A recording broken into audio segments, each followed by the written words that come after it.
Bom dia, pessoal. Bom, primeiramente, né, quero agradecer aí a participação de vocês, informar que a reunião está sendo gravada e quem não quiser aparecer, né, na gravação, liga a câmera. Hoje, pessoal, né, vamos falar sobre o imposto de renda, né, de 2026, né, que abriu aí a temporada ontem, né. Hoje eu vou falar mais com vocês sobre como a gente preparar a documentação para a declaração, que tipos de documento, né, e quais são os tipos de declaração.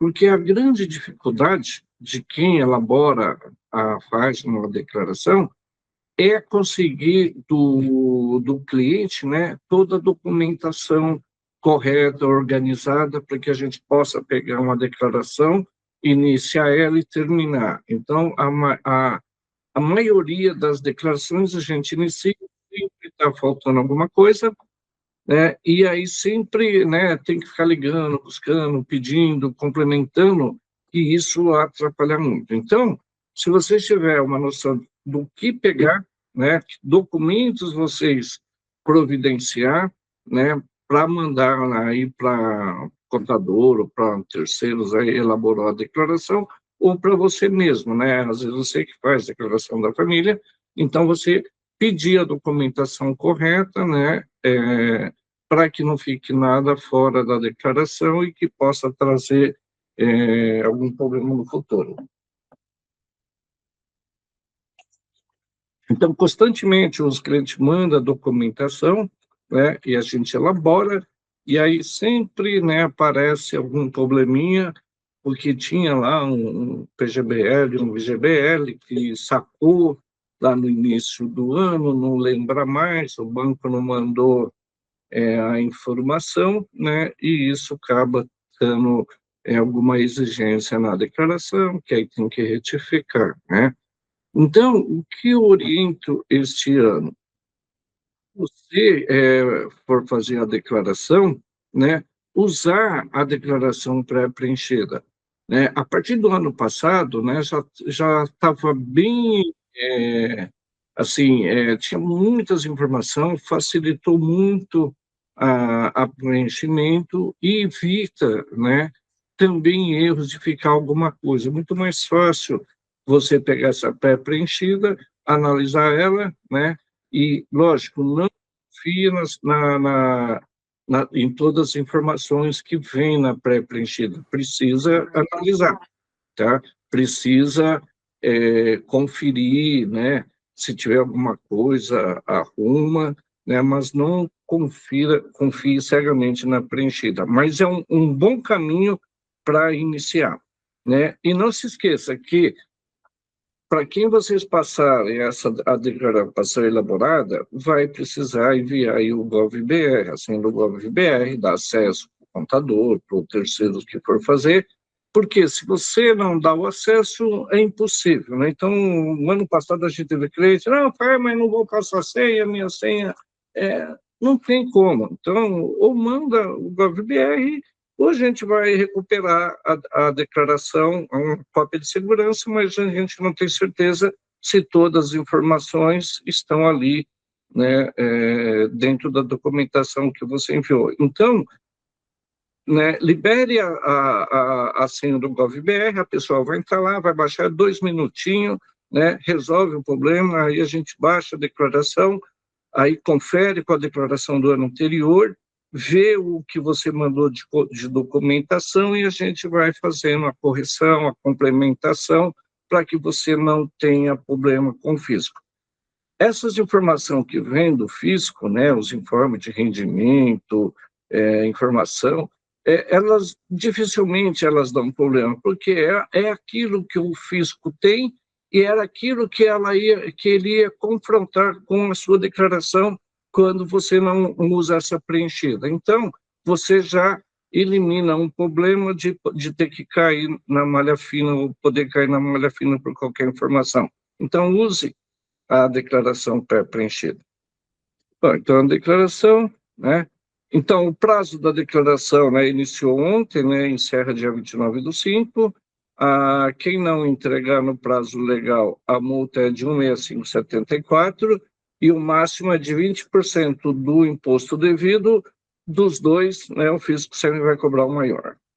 Esse ano, na declaração aí de 2026, não houve grandes mudanças. Até as nossas grandes dificuldades, elas já vêm lá do ano passado, ano retrasado, né, onde eu entendo que mais a parte da aplicação é que tem gerado no passado maiores confusão, os bancos não mandavam essas informações de aplicação, de conta corrente no exterior, então isso é o que gerou mais confusão no passado e vai continuar gerando agora, tá? Mas então, né, quem tem esse tipo de aplicação em cima dos bancos, pedir essa informação, porque se não tiver correto, vai levar você a uma inconsistência, né?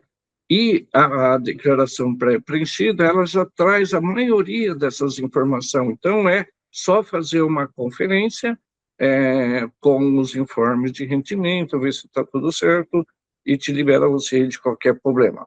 Então, as principais mudanças, né, em 2026, né, então está relacionado à declaração preenchida. Então, está vindo mais informações, né, a Receita implementou a captação de informações, né, na pré-preenchida, né, que ajuda. Então, hoje, quem é um assalariado que não tem, só tem um carro, poucos bens, a declaração dele praticamente vai vir pronta, tá? A redução é uma das alterações. Então, a redução do número de lotes de restituição, então, foi reduzido de 5 para 4, né? É um tipo de cashback para contribuintes que tiveram retenção na fonte em 2025, mas que não vão apresentar declaração. Então, o que acontece? Às vezes tem aí bastante funcionário que ele está na renda dele anual, não está no limite de obrigação de entregar, mas porque ele saiu de férias, né, em determinado mês e ele acabou tendo uma retenção, não é? Então, esse cashback é o seguinte, essa pessoa não precisa entregar a declaração, mas ela tem o direito, né, desse imposto que foi retido lá no mês que saiu de férias. Então, o que a Receita vai fazer?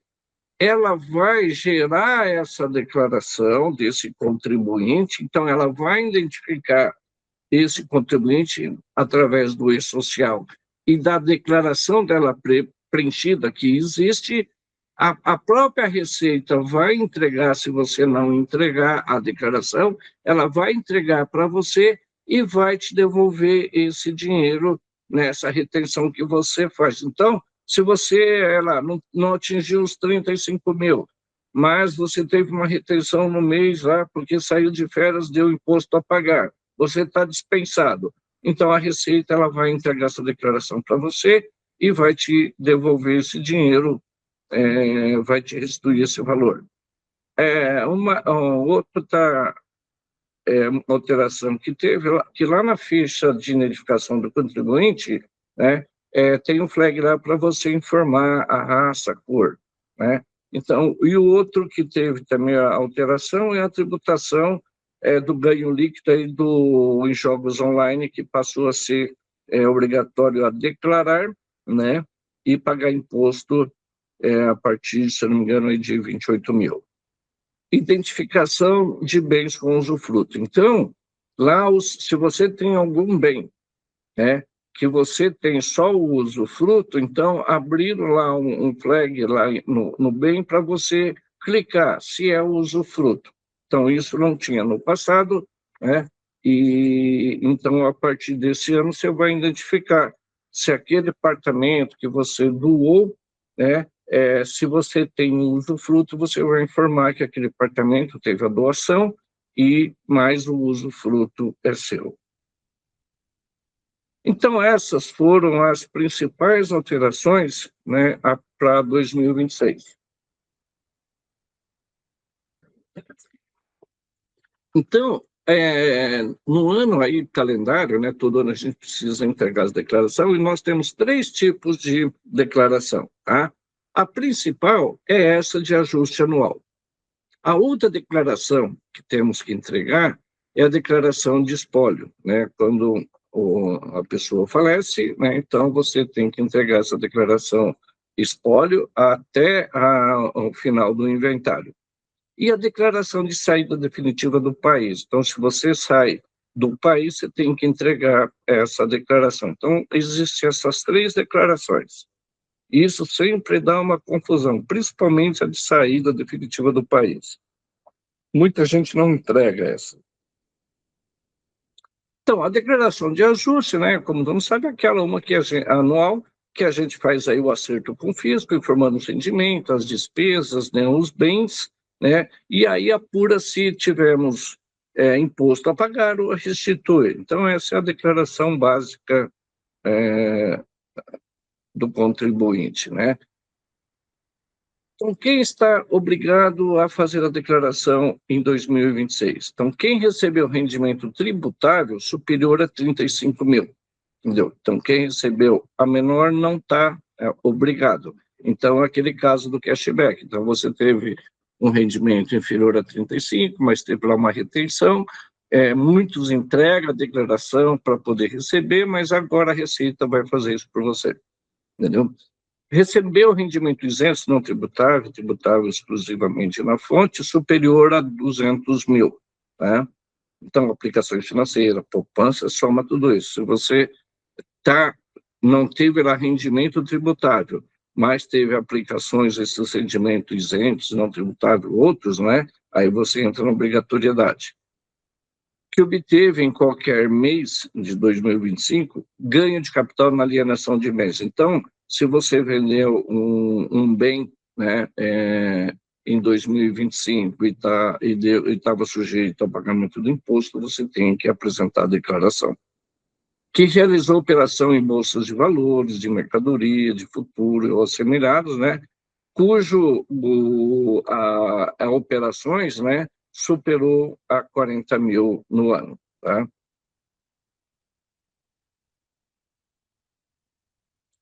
Quem teve isenção de imposto sobre ganho de capital na venda de imóveis, né, seguido de aquisição de outro imóvel residencial no país. Então, você, quando tem um imóvel residencial, você tem a opção de vender ele.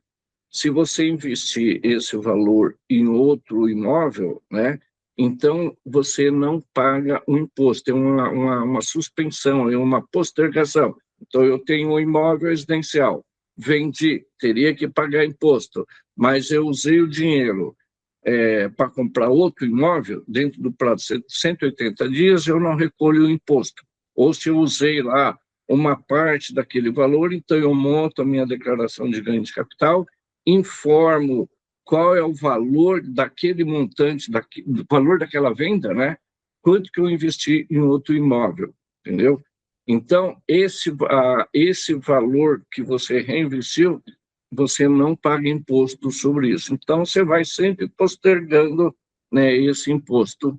E quando você vender definitivamente o imóvel, aí você vai pagar lá no final. Então, você tem um apartamento, vendeu 1 milhão, aí comprou um apartamento de 1.200.000, você usou aquele 1 milhão, você não vai pagar imposto sobre aquele ganho de capital, porque às vezes aquele apartamento que você vendeu por 1 milhão, ele estava na sua declaração por 200, você tem lá um puta ganho de capital, então você não paga, você vai postergando esse imposto para o futuro. Mas você tem a obrigatoriedade de entregar a declaração para demonstrar que você usou esse valor. Que teve em 2025 receita bruta no valor superior a 177.920 em atividade rural, tá? Então, se você não teve nenhuma outra obrigação, mas você tem aí um produto rural, o valor é acima de 175 mil, de 177 mil, você é obrigado a entregar a declaração. Quem tinha, em 31 de dezembro de 2025, posse ou propriedade de bens e direitos, né, inclusive terra nua, no valor total a 800 mil. Então, se eu não tive rendimento, meus rendimentos fossem para cá, mas o meu conjunto de bens e direitos, ele supera 800 mil, eu tenho que declarar. Quem passou também, né, tem que declarar quem passou a condição de residente no Brasil, em qualquer mês, né, então alguém que, né, entrou no Brasil, né, passou a ser residente e até 31 de dezembro ele estava aqui no Brasil. Então, ele precisa fazer a declaração. Optou para declarar os bens de direito e obrigações detidos da entidade controlada, direta ou indiretamente, no exterior. Isso aqui é uma confusão, né, do pessoal que tem bem no exterior, isso aqui é bastante complexo, ok, tá? Mas, se você teve lá a aplicação e você trouxe você informou esse bem que você tem no exterior e você trouxe para sua declaração, é uma alternativa que teve aí no ano retrasado, ano passado. Então, se você identificou esses bens, trouxe esse bem para sua declaração, como se ele fosse detido diretamente por você, você fica obrigado a declarar. Quem possui trust, né? O trust é aquele acordo de que uma outra pessoa administre seus bens lá no exterior. Então, se você tem trust, você precisa declarar. Então, tem muitas aplicações aí. O ano passado foi um inferno para entregar essas declarações, porque tinha gente com aplicação, tinha trust, né? Mas aí as corretoras, os bancos não mandou informe de rendimento, então, foi muito complicado. Né? Pessoal que tinha aplicação em moeda estrangeira, aí a gente precisa do histórico para poder fazer, na própria declaração, essa valorização desse ganho, né, cambial e calcular um imposto na declaração. Então, esses tipos de documento, quem tem essas aplicações, vai atrás da corretora, vai atrás do banco, pega o informe de rendimento, porque eles mandaram isso para a Receita Federal. E se você não obter essa documentação para pôr na sua declaração, né, essas informações igual a que os bancos, as corretoras declararam, você vai cair na malha fina, vai dar inconsistência.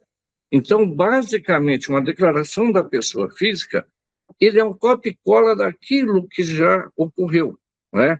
Então, né, por exemplo, lá dos salários, a empresa tem que te dar o informe de rendimento.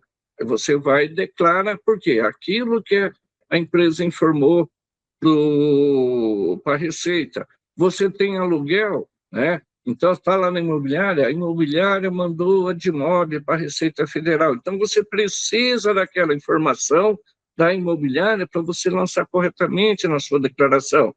Porque se você ficar lá, que o pessoal manda lá um monte de recibo, eu falo, gente, não manda documento, o recibo, tem que mandar a declaração da imobiliária, né, a cópia da Admob, porque se a gente ficar somando lá o recibo, vai dar diferença, né? Às vezes teve mês que teve um desconto, enfim, né?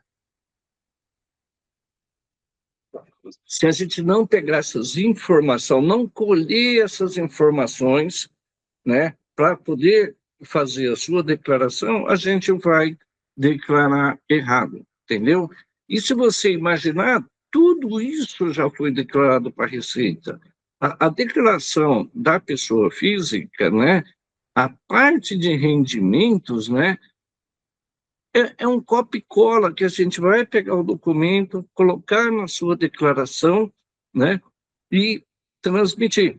Então, hoje você vê que uma pequena declaração pré-preenchida, né, quem tem lá um extrato bancário, uma aplicação pequena, né, uma renda, a declaração ela vai vir preenchida bonitinha, é só você dar uma olhada e transmitir, entendeu? Quem tem muitos bens, aplicações, operações, né, sim, é mais complicado, precisa conferir, entendeu? Mas essas informações já existem, já estão na base da Receita Federal. Então, é a gente obter de quem entregou essas declarações, né, essas informações para poder lá consolidar ou conferir a declaração que foi entregue. Tá? Aqui tem outro também, quem atualizou bens imóveis o ano passado? O ano passado teve uma oportunidade, né, que isso era um tiro no pé, né, que o fisco, né, o Lulinha lá,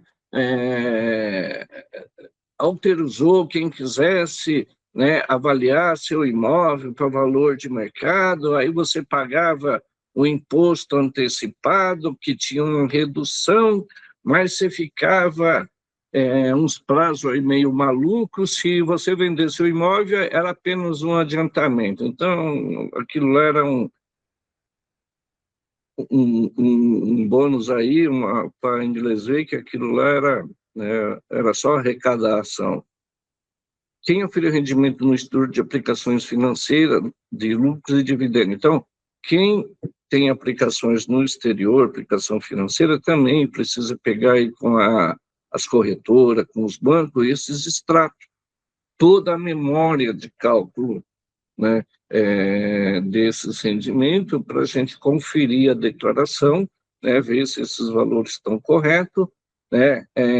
Algumas aplicações você já tem que fazer a apuração dos impostos ali na própria declaração.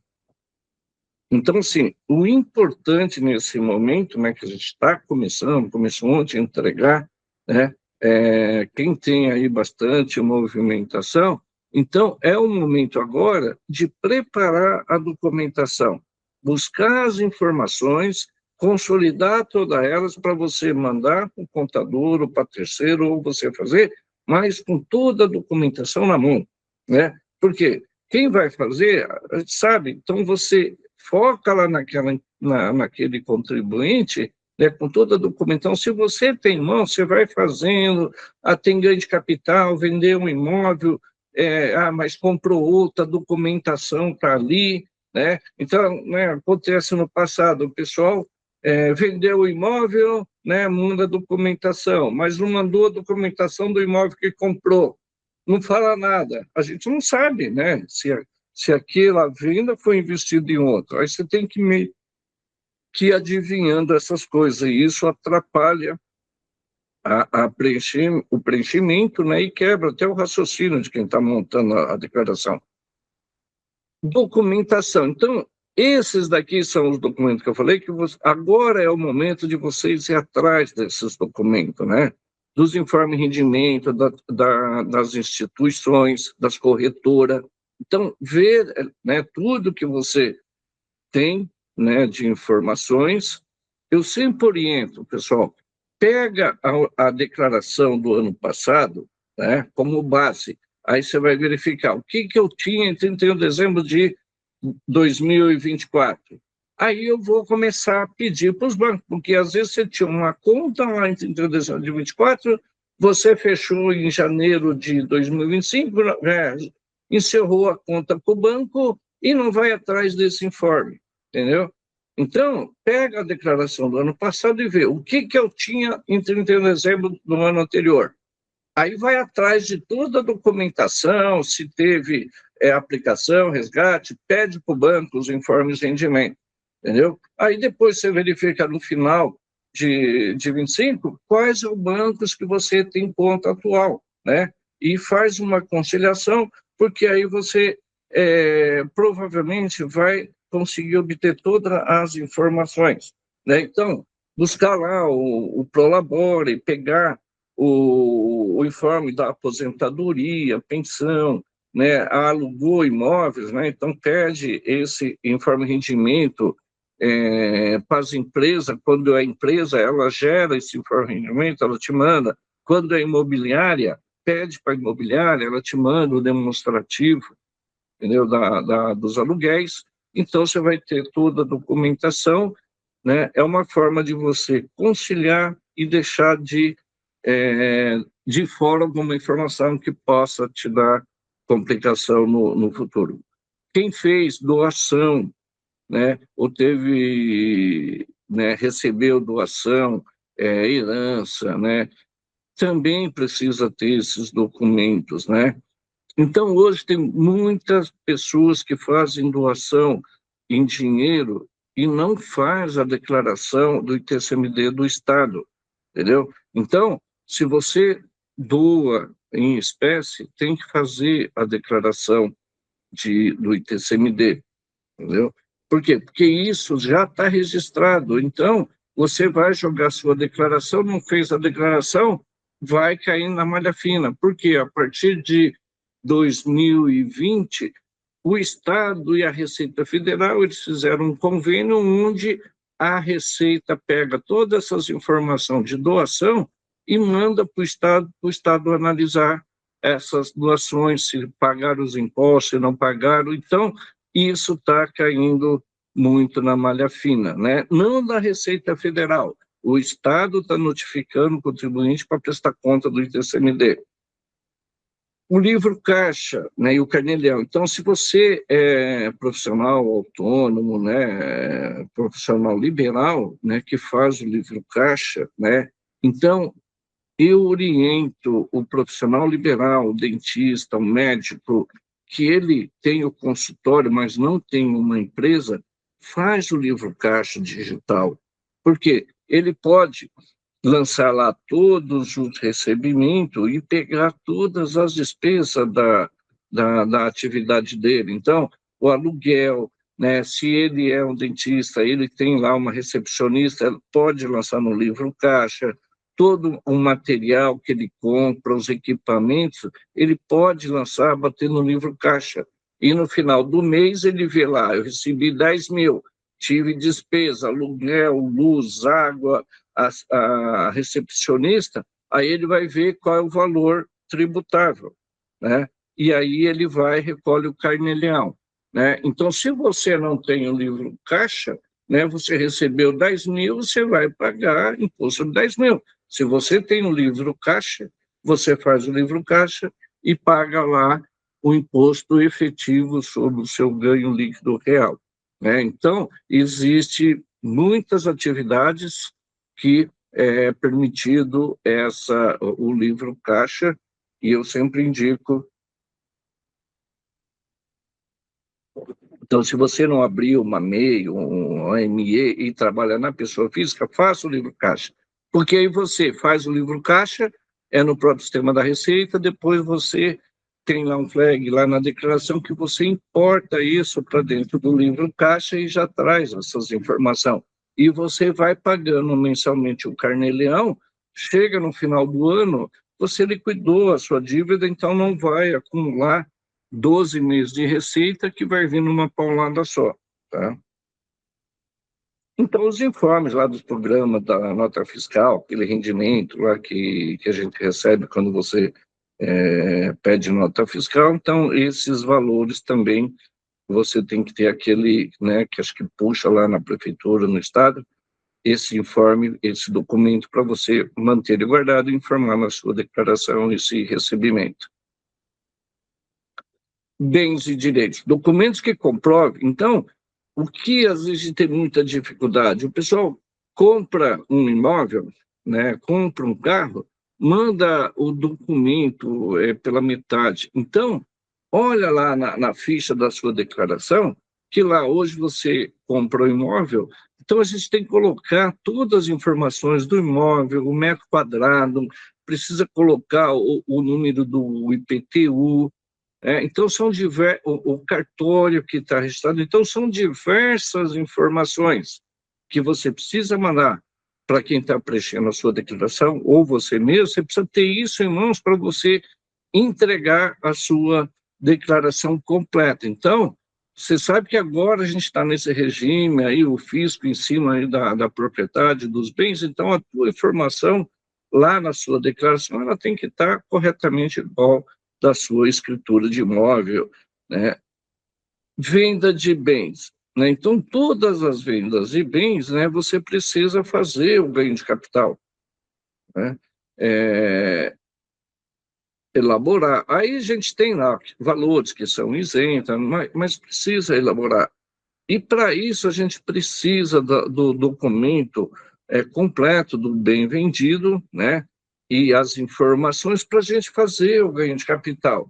Porque se as informações, quando você preenche a declaração, coloca lá a data de compra, o valor de compra, né? Aí você fez benfeitorias no imóvel, você lança a benfeitoria linkando com aquele bens. Então, quando vai fazer a venda, né, a gente olha lá para o bem, a gente vê todos os valores e vamos jogar lá no ganho de capital, né? Então, a gente precisa de todas essas informações, porque isso é importante, porque na venda a gente não atualiza o nosso imóvel na pessoa física, né? Então, ela sempre está lá com o mesmo valor. Você compra, e, né, continua, não altera. Mas no ganho de capital, a gente tem um deflator, que pela idade da compra, ela vai te reduzir no ganho de capital, entendeu? Então, a gente precisa dessa informação, porque não você manda errado, manda uma data errado, e a gente aceita aquela data, coloca aquela data, e você acaba pagando imposto a mais ou a menos, e depois tem as consequências lá no futuro. Porque o cartório está mandando as informações para a Receita, né? Que é a DIMOB. Então, tudo que você vai no cartório, passou a escritura, o cartório manda essas informações para a Receita. Hora que você entrega a sua declaração, vai cruzar, entendeu? Quem comprou, né, quem vendeu e qual foi o valor. Então, se você dá um pelé no valor das vendas, que ele reduzir, você vai cair numa malha fina, entendeu? E as dívidas que você tem. Então, a documentação, né, com quem, informando aí o valor, quem é o credor, né, quanto que você pagou no ano, né, qual é o saldo da dívida. Então, a maioria, né, se você pega aí um imóvel que você comprou financiado, né, a construtora ou o banco, ele te manda essa informação, né? Qual era o saldo anterior, quanto que você pagou, né, e qual é o saldo atual. Então, a gente vai lá na declaração, faz um copia-cola daquela informação. Por quê? Porque aquela informação já foi para a Receita Federal. Bom, bens de direito e dívidas dispensadas de declarar. Então, o que a gente não precisa declarar? Né? Quase nada, né? Então, itens como móveis, eletrodomésticos, TV, computadores, com valor inferior a 5 mil. Contas bancárias e aplicações, né, em 31 de dezembro, inferior a R$ 140. Ações, né, criptoativos aí, inferior a 1.000. Mas, por exemplo, se eu tenho uma ação, eu fiz várias compras de ações do Bradesco, entendeu? Individual, elas podem ser lá 500, tá? Mas aí eu preciso somar daquela empresa, se der acima de 1.000, aí precisa declarar, tá? E dívidas de R$ 11 de valor inferior a 5 mil. Então, esses, né, bens, esses direitos e essas dívidas, né, dentro desse padrão aqui, você está dispensado de informar na declaração. Pagamentos deduções efetuadas. Então, aqui, gente, o que me dá mais dor de cabeça é os planos de saúde, entendeu? Porque muitos deles são corporativos, entendeu? Então, manda lá um valor informado, né, que está lá o valor de 3, 4 beneficiários.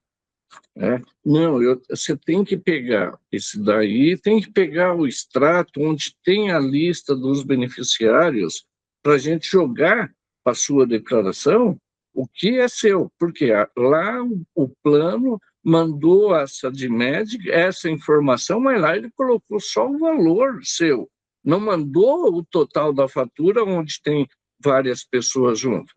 Tá? Então, se você, por exemplo, é o que está ocorrendo agora, a empresa paga o plano, né, para você, para o seu sócio e para outras pessoas. Então, você tem que pedir lá no plano de saúde o informe, a relação dos beneficiários para ver o que é seu, o que é do sócio, cada um lança.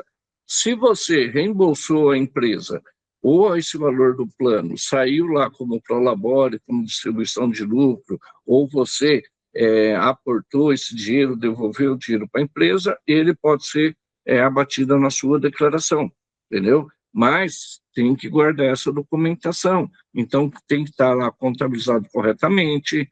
Se você devolveu o dinheiro, precisa guardar essas informações para comprovar que o ônus daquele plano de saúde, mesmo ele sendo empresarial, né, você reembolsou a empresa, você teve o ônus daquele custo, então ele te permite a deduzir na empresa, né? Eu, para os meus clientes aqui, no final do ano eu faço uma declaração e faço lá para cada sócio, né, qual o valor dele, que ele uma declaração que ele reembolsou a empresa, né? Então, e isso fica junto com a declaração, fica muito mais fácil para no futuro de algum problema você ter uma memória para ir lá buscar essa informação, vai na contabilidade, demonstra que houve o pagamento, houve o reembolso, ou foi lá como prolabore, né? Então, você pode tomar essa deduzibilidade. Tá?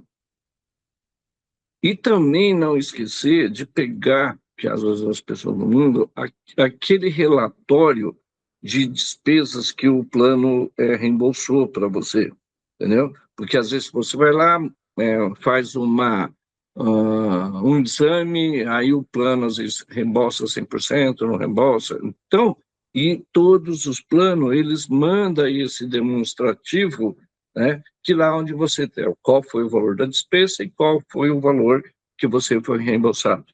Tá? Despesas médicas e odontológicas, então, precisa do recibo com o CNPJ ou o CPF do médico.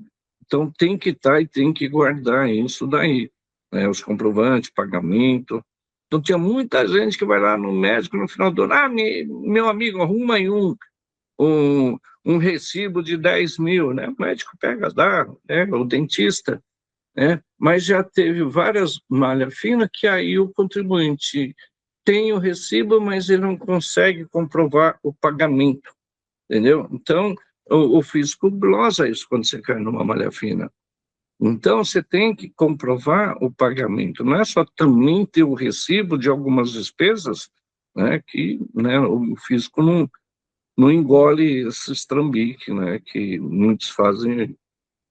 Então, os pagamentos de previdência social e privada, né, então, aqui é aquele que você paga, aquele plano lá privado, então precisa pegar essas documentação corretamente, arquivar. Toda essa documentação, elas precisam ser guardadas por 5 anos, né? O grande problema é que, às vezes, cai uma fiscalização de 3 anos atrás, aí, né, você vai atender, não tem os documentos, foi tudo extraviado, ou não sabe onde pôs, né? Aí fica difícil para você atender. Outra coisa também, né, que mesmo não sendo dedutível, então quando você paga um médico, um advogado, né, ou um profissional qualquer, um pedreiro, esses valores não são dedutíveis, né? Mas se você tem os comprovantes de pagamento, CPF do pessoal, né, você lança ele lá, porque também tem uma autuação que dá obrigatoriedade de você lançar essas coisas na declaração. Se eu não me engano, acho que a multa é de 10% sobre o valor que você não declarar. Informações gerais. Então, essas são informações que você precisa dar uma analisada, pega a sua declaração, vê se está tudo correto, né? O nome, CPF, grau de parentesco dos dependentes, né? O CPF do cônjuge, o endereço, né? Se você mandou, então precisa alterar, verifique o seu e-mail que está lá na declaração. Por quê? Todas as notificações, né, hoje tem lá o DET, né, os correios eletrônicos, e o fisco vai usar esse e-mail, né, para te mandar uma notificação. Então, não é uma notificação te dizendo, ele vai te mandar um e-mail para você entrar lá na sua caixa postal eletrônico, que lá tem um aviso, né? Então, dentro dessas circunstâncias, a gente vê muitas fraudes, né? Então, Receita Federal mandando o DARF para pagar, isso aí é tudo trambique, né? Tudo bandidagem, porque a Receita não manda. Ela manda para a empresa, manda para o contribuinte um e-mail dizendo que você tem lá na sua caixa eletrônica uma notificação. E lá, né, como eu já falei algumas vezes, né, se você não abrir, né, essa notificação, a partir de um determinado prazo, ela passa a contar, né, mesmo que você não deu ciência, né? Então, é bom hoje você ter essas informações, tomar ciência, né, e resolver não tomar uma revelia. Porque se ela te manda uma notificação, tem dúvida sobre um recibo médico, né, que às vezes você informou, mas o médico não informou, aí te manda uma notificação, te dá um prazo de 10 dias, você não cumpre o prazo, ela vai te glosar aquela despesa. Aí você vai ter que brigar, aí você entra num processo administrativo, né, sendo que você poderia entrar lá, analisar, né, mandar o documento, fazer lá um processo geral. Ah, está errado, né, inverti alguma coisa, vai lá, altera, retifica, entrega a declaração e resolve o problema. Então, dados da conta para restituição do imposto ou, né, para pagamento aí das cotas do imposto, né, e também colocar as atividades, né, que você, né, está exercendo atualmente. Então, essa documentação é muito importante, essas informações, para fazer uma declaração bonitinha, tranquilo. Então, declaração de imposto de renda é as informações, e é informação que já ocorreram, entendeu? Então, é um agrupamento dessas informações e uma transcrição para sua declaração ou uma simples conferência se você baixar ela pré-preenchida. Nem tudo vai estar lá, mas, né, os imóveis que você já tinha, já veio, aí você só vai lá colocar os valores nesse ano, agora que veio esse flag aí, se ele é usufruto, você vai colocar lá se é ou não. Então, você só vai clicar se é usufruto. Se não for, você não precisa clicar, não precisa informar. E também não precisa informar para quem você doou esse imóvel, né? Pelo menos lá a Receita fala que não. Mas a gente vai ter algumas orientações, aí como começou ontem, então a gente vai ter algumas orientações. E aí eu pretendo, lá no início de abril, aí fazer uma nova, mas a gente já entrar nesses pontos que eu sei que vai ter alguns pontos polêmicos, aí a gente vai trazer eles aí, umas orientações sobre essas dificuldades que eu sei que a gente vai encontrar aí no decorrer da montagem da declaração. Então, a restituição, que era 5 lotes, passou para 4, então, dia 29 de maio, 30 de junho, 31 de julho e 28 de agosto, tá? Então, quem não cair na malha fina ou entregar a declaração rápida, vai estar recebendo a restituição, tá? Prioridade na restituição, então, idosos acima de 80, idosos entre 60 e 70, contribuinte com deficiência física, mental ou moléstia grave, contribuinte cuja fonte de renda seja o magistério, né? Contribuinte que adotarem a declaração pré-preenchida e optarem por receber a restituição via PIX, tá? Cashback, né? Então vamos falar agora dessas modalidades, né? Isso que o governo implementou. Então, basicamente, é aquilo que eu já disse, tá?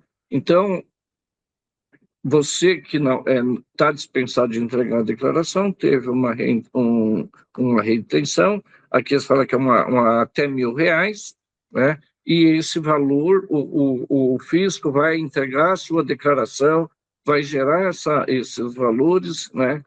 E vai te devolver até R$1.000, né? Via PIX. Principais regras. Então, essas pessoas que estariam desobrigadas, né, a Receita identificará o contribuinte através do e-social e da declaração pré-preenchida, né, e ele vai identificar e vai restituir esse imposto. E essa restituição até 15 de julho, né, e o requisito é CPF regular, se você é baixo risco fiscal, e chave PIX vinculada ao CPF. Isso você já tiver nessas condições, você vai receber essa restituição automática.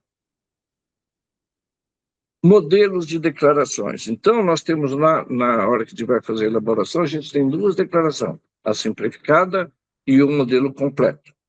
Entendeu? A simplificada, eu recomendo ela para quem tem poucas despesas, tá? Então, por quê? Porque mesmo se você não tem nenhuma despesa e você faz a opção pela simplificada, ele vai te dar um desconto padrão no seu rendimento, né, de até 20%, mas limitado a 16.754,34, tá?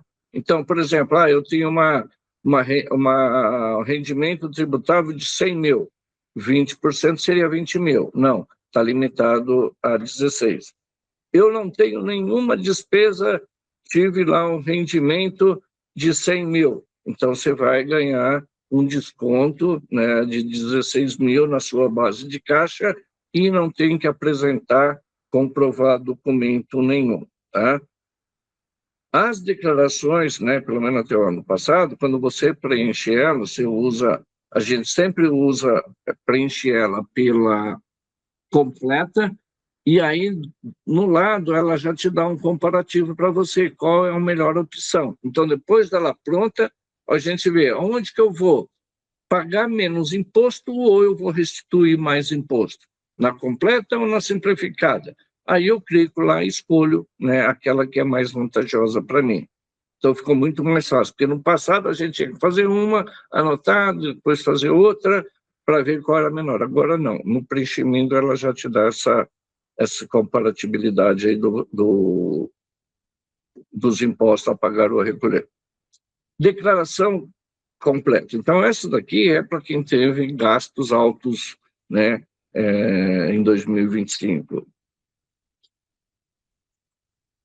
Os limites, né? Então, aqui mesmo ela seja completa, que fala que você pode deduzir, né, as suas despesas, mas a gente tem aquele limite, né? Por dependente, 2 mil, eu acho um absurdo. Educação, por dependente, só 3 mil, quer dizer, eu não pago 2 mil de faculdade, 2 meses de faculdade com esse valor. PGBL, quando você faz aquilo lá, você pode abater lá como despesa até 12% do rendimento tributável. Então, se eu tenho lá um VGBL de 100 mil, eu posso deduzir na minha declaração como despesa, como pagamento, né, do PGBL até 12% desse valor. As despesas médicas, né, elas já são ilimitadas. Então, tudo que você tiver e ela estiver lá dentro da conformidade, você pode abater tudo. Então, o básico das declarações que te dá um direito de abater aí todas as despesas são a despesa médica, né, plano de saúde, essas coisas. Declaração de espólio, tá? Então, o que é a declaração de espólio, que é a segunda modalidade de declaração?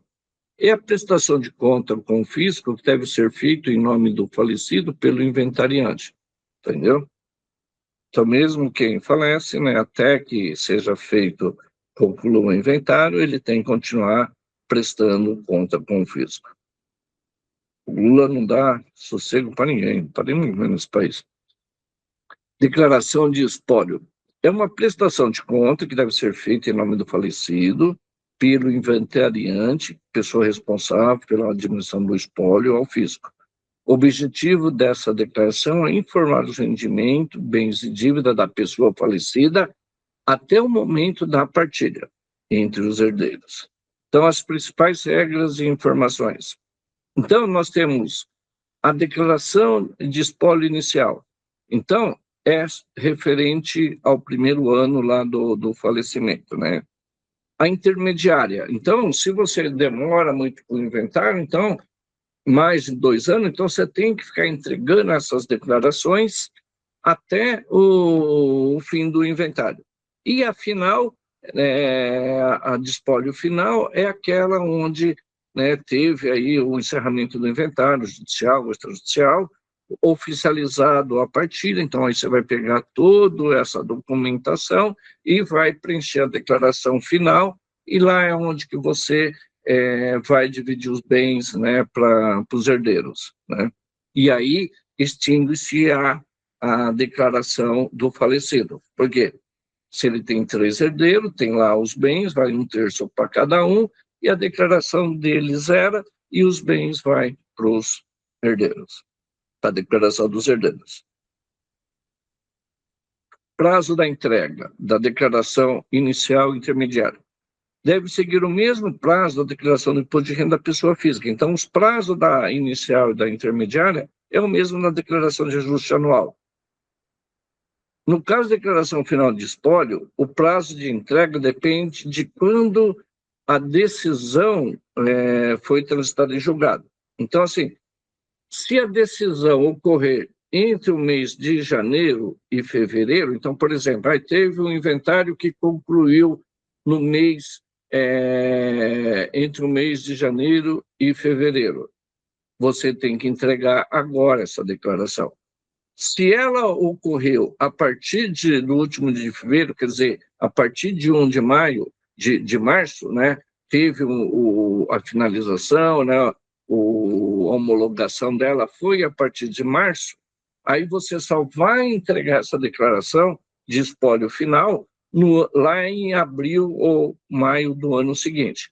Então, se você terminar o inventário, a decisão, for entre janeiro e fevereiro do ano corrente, né? Então, por exemplo, terminou o inventário em janeiro ou fevereiro de 2026, então tem que entregar a declaração de espólio final até agora, o dia 29 de maio. Se essa declaração, o inventário, ele terminou a partir de 1 de julho, de março, essa declaração do espólio vai ser entregue lá no ano de 2027. Então, esse é os prazos que precisa seguir, observar, porque senão você pode tomar uma multa com relação à entrega fora do prazo. Tá? Bom, inventariante, né? Isso né, aquela pessoa nomeada por lei, por testamento ou juiz, para administrar o bem do falecido, né? E na declaração você vai colocar lá o código 81, que vai sair lá em espólio. Conteúdo, inclui, aqui é normal, né? Você vai colocar todos os rendimentos, tudo que essa pessoa tem, né, que está ainda em nome dele, né, as aplicações que ele tinha, os aluguéis. Enquanto não terminar o inventário, tudo vai ser jogado na declaração dele, apurado o imposto. Se der imposto a pagar, tem que pagar, se der restituir, restitui. Tá? Declaração de espólio. Os herdeiros devem declarar os bens em suas próprias declarações, né, quando tiver aí a finalização, lá na ficha de bens e direito.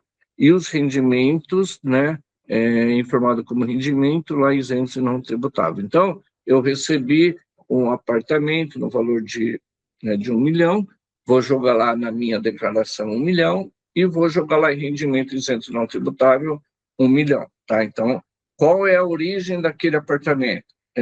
Vou lá na ficha lá de transferência de bens lá, né, e vou jogar esse valor, esse ganho lá, referente a esse imóvel, para compensar minha declaração. Tá? Aqui, gente, por que eu falo do ganho de capital? Porque tem muitas pessoas que pegam, assim, cegamente o valor do bem que tinha na declaração do falecido e põe na sua declaração pelo aquele valor. E, às vezes, esse bem é muito antigo, né? Então, uma casa antiga. Então, às vezes, vale a pena, em muitos dos casos, você fazer o ganho de capital, verificar qual é o valor de mercado daquele bem antes de fazer o fechamento da declaração de espólio, atualiza ele ao valor de mercado, faz o ganho de capital, né? Porque às vezes é um bem muito antigo que já teve uma redução na base de cálculo do imposto de 90%, 80%, entendeu? Então, os herdeiros têm que dar uma analisada, né? Tem que pegar o bom profissional, analisar, por quê? A hora que você for transferir os bens para os herdeiros, já traz a valor de mercado. Porque você usa esse redutor para quando é bens muito antigo. Então, eu tenho uma casa lá de herança que é 1960. Provavelmente esse bem está isento. Entendeu? Eu tenho outra casa que comprou agora, né? O apartamento que ele morava é recente. Então, só faz o valor de mercado daquele bem antigo. Por quê? Porque você pode trazer ele para a sua declaração a valor de mercado, né? Sem ter que pagar imposto. Porque se você não fizer isso na declaração, né, você perde esse direito. Por quê? Porque a hora que você transfere lá do falecido para o herdeiro, começa uma nova contagem. E aquele direito você perdeu. Entendeu? Agora, em relação à meieira, à esposa, não, é dela, 50 dela ainda continua essa contagem, porque você vai jogar lá meira, 50% para ela, sei lá qual é o valor, né? Então, para ela continua aquela contagem, porque na declaração, né, ela vai trazer a data da aquisição, porque ela é meieira aí dos bens. Agora, o herdeiro, né, ele vai receber ali e vai estancar, vai recomeçar a contagem. E se é um bem que já está muito antigo, ele vai perder esse direito, né? Então, precisa fazer alguns estudos, né, antes de fechar uma declaração de espólio final com relação aos bens, essa possibilidade, né, de um planejamento tributário e redução de imposto, tá? Se tiver, você vai ter que fazer o ganho de capital, aí você vai colocar lá, né, o valor do bem, aquisição, o valor da transferência, que é o valor do final do inventário, vai dar um imposto a pagar, né? Esse imposto vai sair em nome lá do CPF do espólio e recolhe, né, esse valor. Então, tem que ter aí uma união dos herdeiros e estudar bem essa. Por quê? Tinha um dinheiro no banco, então às vezes é melhor gastar aquele dinheiro, pagar aquele imposto, vir menos, mas você ganhou um benefício tributário com relação aos bens que você está recebendo, né, de herança. Como acessar a conta GovBR de falecido, né? Então, um inventariante, né? Porque assim, quando você falece, no dia seguinte, né, seu CPF já né, vai aparecer lá na Receita Federal, falecido lá. Entendeu? Então, o que se faz? Aquele que foi nomeado inventariante acessa o GovBR do falecido, principalmente por meio da procuração digital ou certificado digital, né? Após o óbito do CPF do falecido, ele é bloqueado, impedido qualquer login, né? Então, você não vai conseguir acessar. Então, a alternativa é você fazer isso através do portal do Regularize. Principais formas de acesso: procuração eletrônica, o ECAC. O inventarante nomeado solicita uma procuração na Receita Federal para ter acesso ao Centro Virtual de Atendimento ECAC do falecido. Portal Regularize permite cadastro de inventarante herdeiro para consultar as dívidas da União. O sistema reconhece o óbito e permite o cadastro do novo representante. Certificado, né, digital do falecido. Se o falecido possui um certificado digital ativo, ele pode ser utilizado, né, até a data lá do vencimento. Então, o inventarante ele tem como acessar e ter todos os acessos como inventarante na Receita Federal, onde ele tiver como inventarante, né, sobre acesso na Receita Federal, onde for necessário, né, com um certificado. Declaração de saída definitiva do país, né? Declaração obrigatória para contribuinte que sair do país em caráter definitivo ou que passe a condição de não residente no Brasil quando houver saído do território nacional em caráter temporário. Então, você saiu do país, você tem que fazer essa declaração. A declaração, então, ela subdivide em duas etapas. Então, a primeira atitude que você tem que tomar, o primeiro passo, é comunicar a sua saída definitiva do país. E a segunda é a declaração de saída do país, tá? Ambas são online no site da Receita Federal. A comunicação deve ser enviada até o último dia de fevereiro do ano seguinte. Então, Você saiu do país em 2025, então você teria que, até o último dia de fevereiro, comunicar à Receita Federal. Tá? E a declaração, né, definitiva de saída, né, até o prazo da declaração de ajuste anual, que seria agora 29 de maio. Tá? Então, primeiro passo, faz a comunicação de saída. Segundo passo, né, é a declaração, porque aí você vai declarar todos os bens, tudo que você tem, você entrega e vai colocar lá como declaração, né, que é a sua saída, então você não vai ter bitributação, porque seu CPF, né, ele lá está dizendo que você não é mais residente aqui.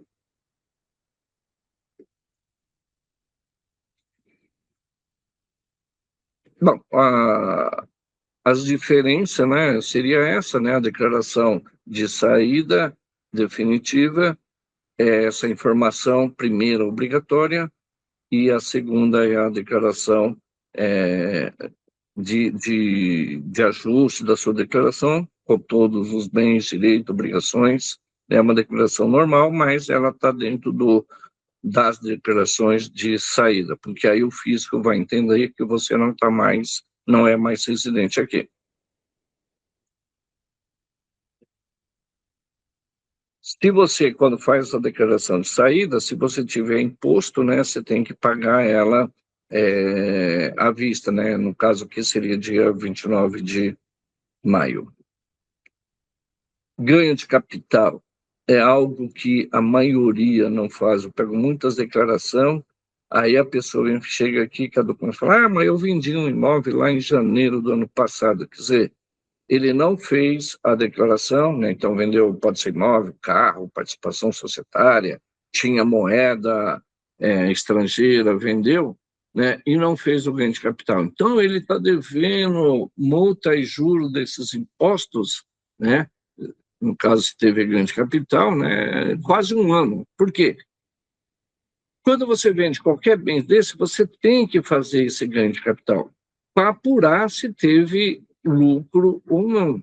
Né? Se teve lucro, você tem que recolher esse imposto até o final do mês seguinte. Então, vender um bem em janeiro, você tem que recolher o imposto até final de fevereiro. E assim por diante. Se você não faz ganho de capital, não recolhe, né? Aí, a hora que você for fazer agora, né, que vai entregar a declaração agora, você vai ter que recolher esse imposto com multa e juro desde a data lá da venda do imóvel.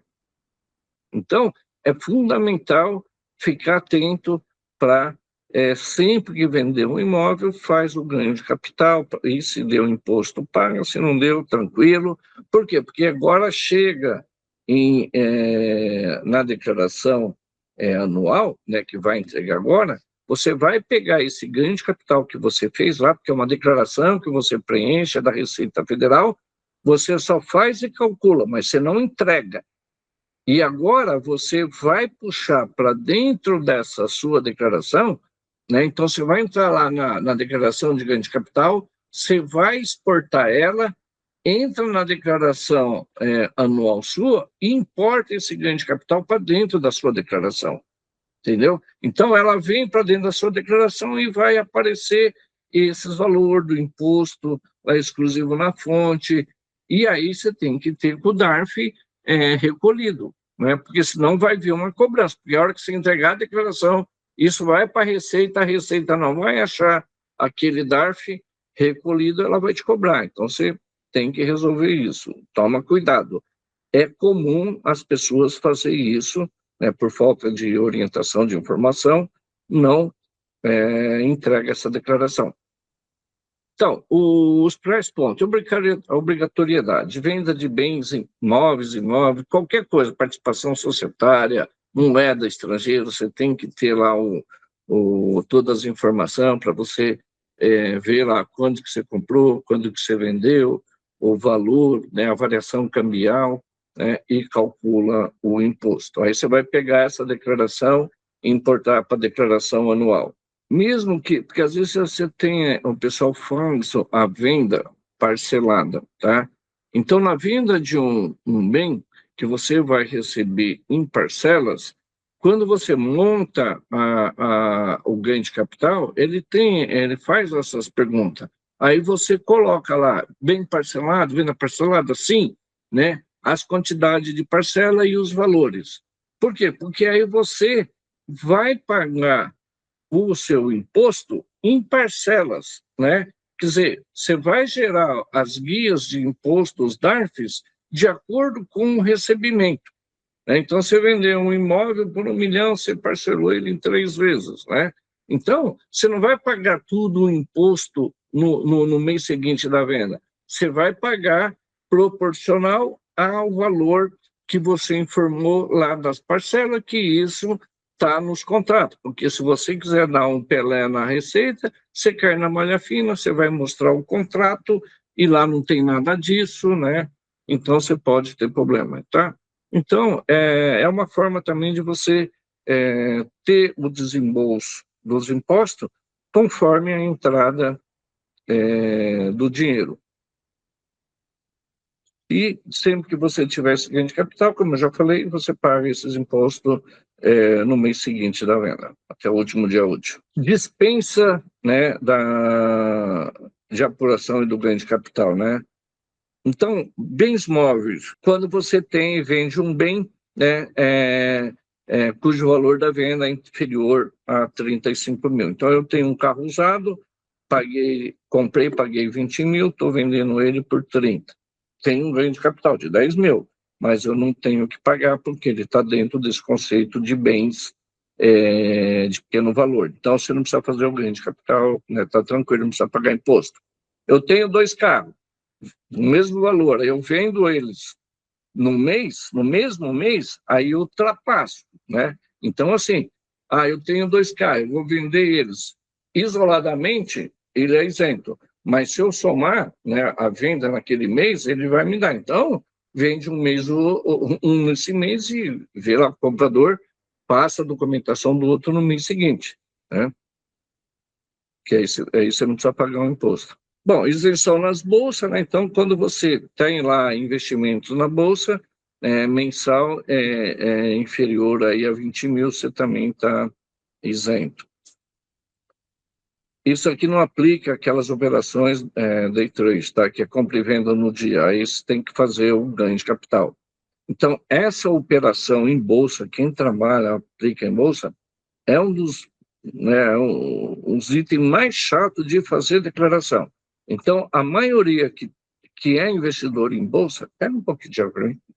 Em bolsa, eles têm um programa, por quê? Porque você tem que ficar comprando, movimentando o seu estoque de ações para ver a valorização, né? Você tem lá várias ações do Banco do Brasil, então você tem que pegar quando que eu comprei, se eu estou vendendo, então você tem que ter um controle, é mais ou menos um controle igual ao estoque de mercadoria. Então, é muito ruim fazer essas declarações com investimento em bolsa.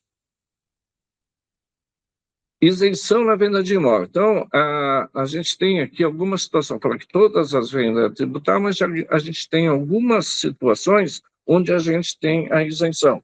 E muitos, às vezes, não tem essa noção.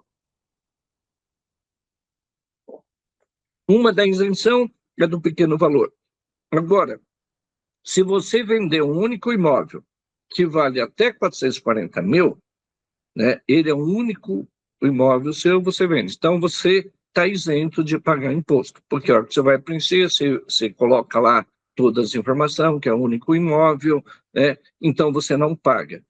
Mas você não pode ter 2 operações, né, dentro dos últimos 5 anos. Entendeu? Então, se eu tinha um imóvel lá, eu vendi, né? E agora eu tenho outro, comprei um outro imóvel, uma forma, vou vender agora. Se entre a primeira venda e a segunda, se for dentro do limite de 5 anos, aí não, eu não tenho essa isenção. Então precisa tomar muito cuidado com isso. Mas se é um único imóvel, 400 mil, né? É muita pessoa, família de baixa renda, tem apartamento, né? Se vender, não é o único imóvel, não precisa pagar imposto. E aquilo que eu já tinha falado, quando você reinveste o resultado de um imóvel em outro, né, dentro do prazo de 180 dias. Então, aquele valor que você investiu no imóvel, né, mas aqui é sempre imóvel residencial, tá? Eu tinha um apartamento, vendi e peguei aquele valor e investi na compra de outro. 100%, eu tenho a redução de 100%. Se eu investir a metade, eu só vou pagar imposto sobre a metade que eu não reinvesti, tá? Aqui na tabela, né, do imposto de renda do ganho de capital, né, então a gente vê aqui que a tributação é pesada, né? Então, no ganho de capital, você vender bens, né, até 5 milhões, você paga uma alíquota de 15%. De 5 milhões a 10, a alíquota é 17,5%. De 10 milhões a 30, é 20%. Acima de 30, é 22,5%.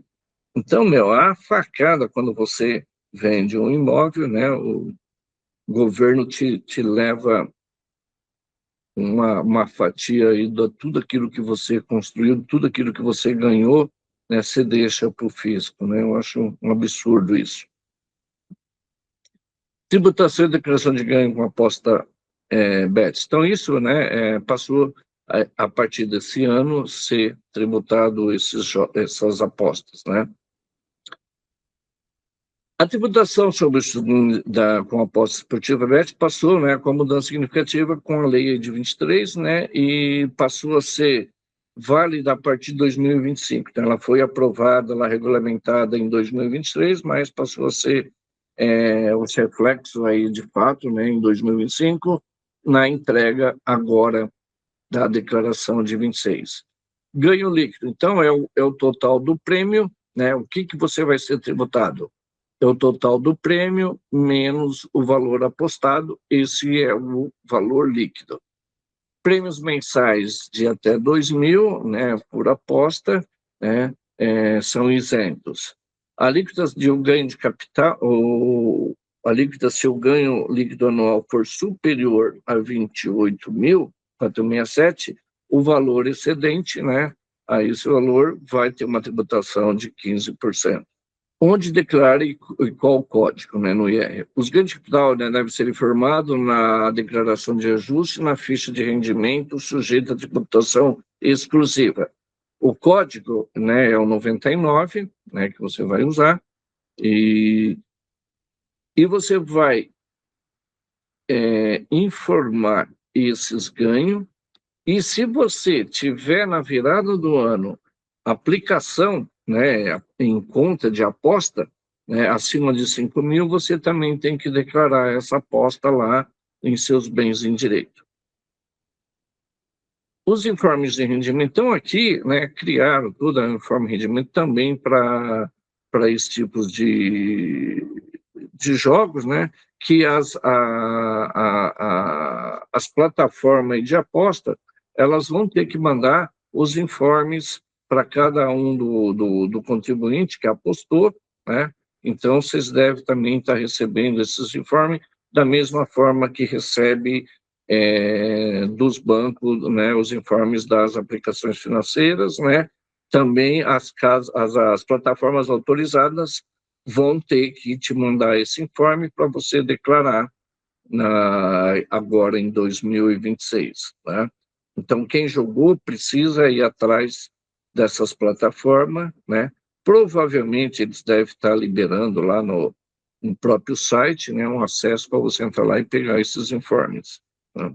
Como recolher? Então, isso daqui também, se você fica apostando constantemente, mensalmente, né, você tem que criar, você precisa recolher, pegar isso, porque você pode fazer apostas, né, mensais, e de cada aposta você está fora do limite de obrigatoriedade.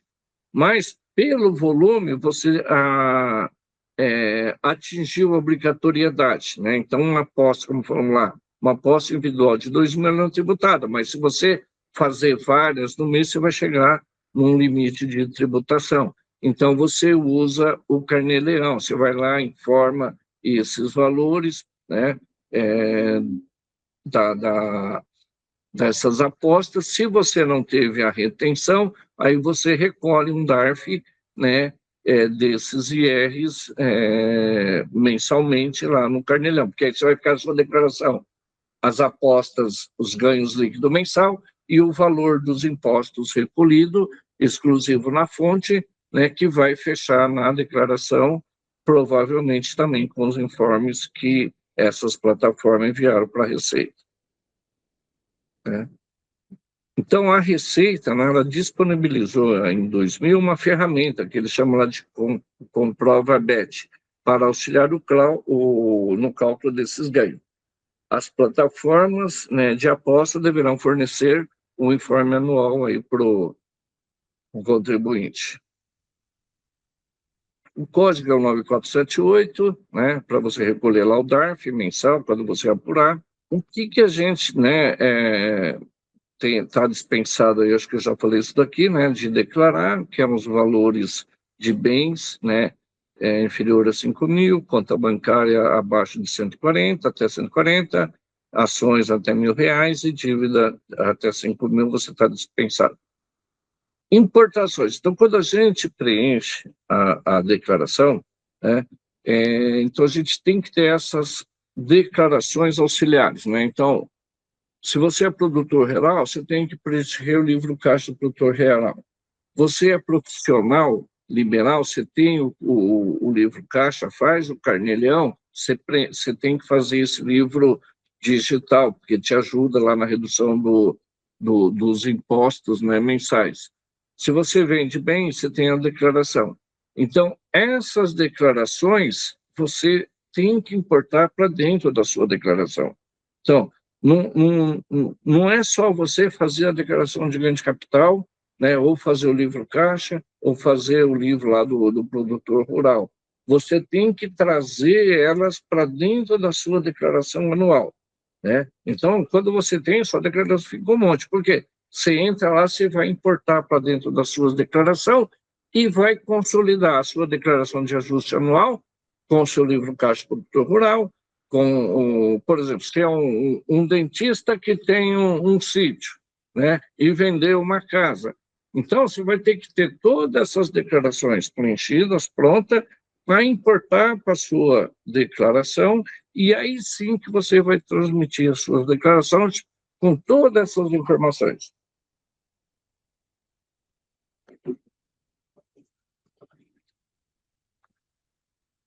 Orientações finais. Então, o que eu sempre oriento, tá?